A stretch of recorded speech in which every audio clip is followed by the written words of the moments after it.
నమస్తే, welcome to Leo. మనతో ఉన్నారు సీనియర్ జర్నలిస్ట్ హేమసుందర్ గారు. సార్ నమస్తే.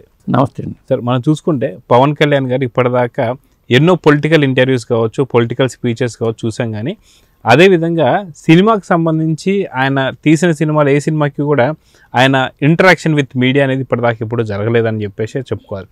సో ఫస్ట్ టైం ఇలా రావడాన్ని ఎలా చూడాలంటారు, అంటే ఏం చెప్తారు? అంటే ఈరోజు ఈవినింగ్ ఈవెంట్ ఉంది.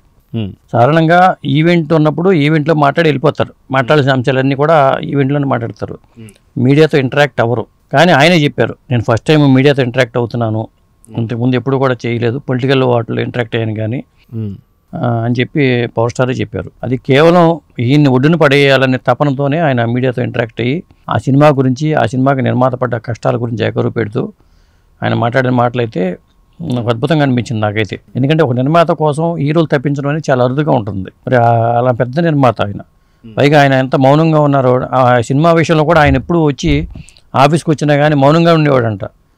ఒక రమణ మహర్షి ఆశ్రమానికి వెళ్ళినట్టుగా మౌనంగా మౌనమునిలాగా ఉండేవాడు ఈయన, అడిగేవాడు కాదు. మరి ఆయన చూసి నాకే నేనే ఇబ్బంది పడ్డాను, మొత్తానికి ఈ సినిమా పూర్తి చేసామంటూ ఆయన ఆ సినిమాకి సంబంధించిన కరోనా టైం నుంచి కూడా ఈ సినిమాకి పడ్డ అంశాలన్నీ ఏకరు పెట్టారు. అయితే సాధారణంగా మనం చూసుకుంటే పవన్ కళ్యాణ్ గారు ఎప్పుడు కూడా ప్రీ రిలీజ్ ఈవెంట్కి వచ్చినా లేకపోతే ఎక్కడికి వచ్చేసరికి సాధారణంగా ఆయన మాట్లాడరు, ఏదో రెండు ముక్కలు అంతా అయిపోయిన తర్వాత మాట్లాడతారు. కానీ ఇట్లా మీడియా ఇంటరాక్షన్ అయితే ఇప్పటిదాకా లేదనే చెప్పుకోవాలి. అటువంటిది ఏం రత్నం గారి గురించే ఈ మీడియా ఇంటరాక్షన్, అదిగాక ఏం రత్నం గారి గురించే హరిహర వీరమల సినిమా, ఏం రత్నం గారు అప్పట్లో ఖుషి సినిమాకి ఉన్నటువంటి ఒక పరిస్థితి అప్పుడు చూశారు. కానీ ఇప్పుడు పరిస్థితులు అలా లేవు కాబట్టి ఒక ఫ్రెండ్లీ ప్రొడ్యూసర్గా ఫ్రెండ్లీ ఉండేటువంటి ఒక నైజంతోనే ఇప్పుడు ఈ ప్రెస్ మీట్ అని చెప్పి అనుకోవచ్చు అంటారు. అదే మాట అన్నారు ఆయన. ఇప్పుడు నిర్మాతలే కరువు అయిపోయారు, సినిమాలు చేయట్లా. ఇలాంటి రోజుల్లో కూడా మళ్ళీ సినిమాతో ఆయన రత్నం గారు ముందుకు వచ్చారు, ఇంత పెద్ద సినిమా ప్రాజెక్ట్ పెట్టుకున్నారు. నిర్మాతలు కరువు అయిపోతున్న రోజుల్లో ఇలాంటి నిర్మాతనే, పెద్ద నిర్మాతనే బయటపడేయాల్సిన అవసరం ఉందనేది ఆయన. ఇది ఖుషి స్టేషన్ టైంలో నన్ను ఎలా చూసుకున్నారో నాకు బాగా తెలుసు అనే మాట కూడా అన్నారు ఆయన. అలాగే ఇంకొకటి ఏంటంటే ఈయన అన్న మాటలు ప్రధానంగా చెప్పుకోవాల్సింది ఏంటంటే, సినిమా ఫీల్డ్ అనేది క్రియేటివ్ పొటెన్షియాలిటీ ఉన్న ఫీల్డ్.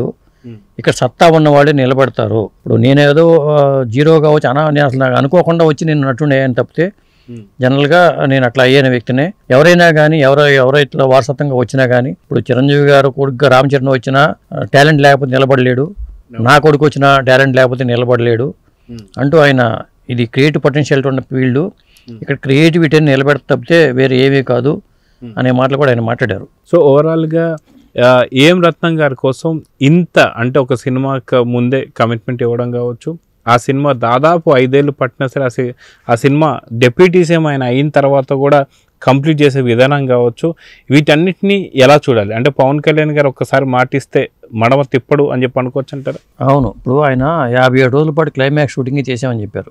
ఎందుకంటే అక్కడ పార్టీ ఆఫీస్ దగ్గరలోనే వాళ్ళు మండు టెండర్లో కంప్లీట్ చేసాం సినిమా షూటింగ్ని.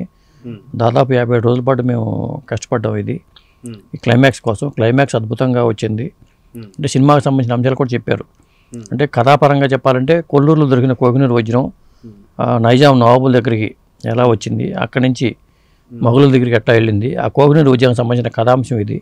అంటే దీని కథ మీద కూడా రకరకాల రూమర్స్ ఉన్నాయి కాబట్టి దానికి వివరణ ఇచ్చినట్టుగా ఆయన మాటలైతే ఉన్నాయి. ఒకటి ఇంకొకటి రత్నం గారి గురించి కూడా ఆయన చెప్పిన మాటలు ఏంటంటే, మేకప్ అసిస్టెంట్గా వచ్చారు ఆయన. నెల్లూరు జిల్లా బుచ్చిరెడ్డిపాలెం సొంతూరు అయినది. మేకప్ అసిస్టెంట్గా వచ్చి మంగయ్య అనే ఒక మేకప్ మ్యాన్ దగ్గర అసిస్టెంట్గా చేరి మేకప్ మ్యాన్గా మారి మరి విజయశాంతి గారి పర్సనల్ మేకప్ మ్యాన్గా ఉండి మళ్ళీ మేనేజర్గా ఉంటూ విజయశాంతి గారికి నిర్మాతగా కర్తవ్య సినిమా చేయటం కానీ, నిర్మాతగాను దర్శకుడుగాను ఆయన జర్నీ చాలా పెద్దది. ఆయన ఒక ఏమి లేకుండా వచ్చిన వ్యక్తి నిలబడ్డాడు. ఆయన అలా నిలబడిన వ్యక్తి వాళ్ళ మళ్ళీ పడిపోయేలాగా పరిస్థితి వచ్చింది చివరికి.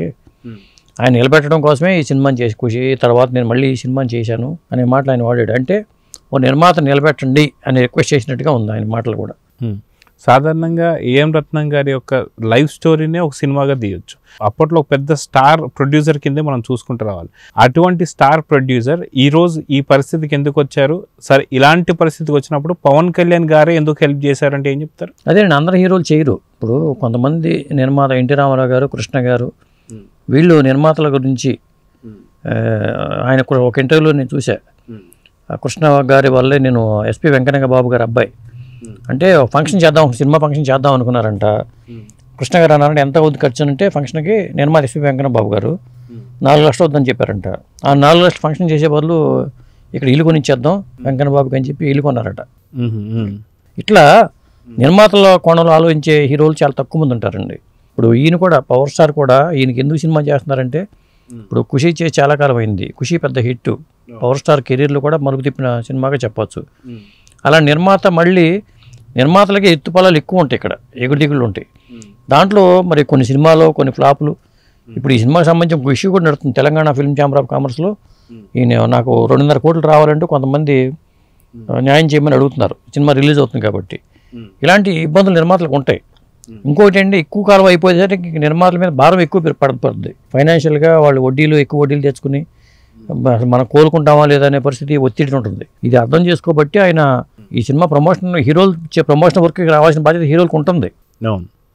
కానీ ఇప్పుడు ఆయన ఉన్న బిజీ షెడ్యూల్ ఆ సినిమా కంప్లీట్ చేయడం కానీ, మళ్ళీ ఆ సినిమాకి సంబంధించిన మాట్లాడుతూ కూడా నిధి అగర్వాల్ 15 ఇంటర్వ్యూలు ఇచ్చింది సినిమా ప్రమోషన్స్ కోసం అంటూ ఆమెను కూడా ప్రశ్నించారు. అంటే గతంలో ఎప్పుడు కూడా పవన్ కళ్యాణ్ గారు ఆయన సినిమాలకు సంబంధించి ఇలాంటి ప్రెస్ మీట్లు కానీ లేదా ఇంటర్వ్యూస్ కానీ ఎప్పుడు ఎక్కడ ఇచ్చింది లేదు.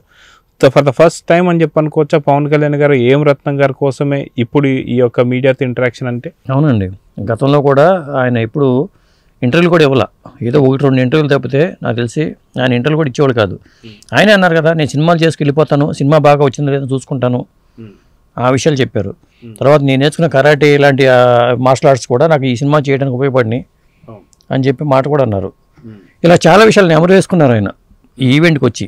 ఒక రాజకీయ నాయకుడిగా ఆయన ఎస్టాబ్లిష్ అయిపోయి ఉప ముఖ్యమంత్రిగా ఉన్న తర్వాత సినిమా మీడియాతో ఇంటరాక్ట్ అవడం ఒక ప్రత్యేకంగా చెప్పుకోవాల్సిన అంశం. సో మొత్తానికి 24వ తారీఖున రిలీజ్ కాబోతుంది. సో ప్రీ రిలీజ్కి సంబంధించి కూడా డేట్ కూడా అనౌన్స్మెంట్ అయిపోయింది. సో మొత్తానికి సినిమాపై అంచనాలు ఎలా ఉన్నాయంటే ఏం చెప్తారు? ఇప్పటిదాకా అంటే సినిమాకి సంబంధించిన ట్రైలర్ ఇవి వచ్చిన తర్వాత బజ్ పెరిగిందండి. మరి అది రేపు మనకి 24వ తారీఖే దీని సినిమా తీర్పు రాబోతుంది. నిర్మాతగా ఆయన బయట పెడితే మరిన్ని సినిమాలు, అలాంటి పెద్ద నిర్మాత మరిన్ని సినిమాలు చేయడానికి ఒక నిర్మాతకు అవకాశం దొరికినట్టు అవుతుంది. అది సో చూద్దాం సార్. మొత్తానికి సినిమాకి సంబంధించి మాత్రం భారీ హైప్ అయితే వస్తుంది. సో మొత్తానికి ఏం రత్న గారు ఖచ్చితంగా మంచి వసూలు రాబట్టాలని అయితే కోరుకుందాం. నమస్తే. నమస్తే అండి.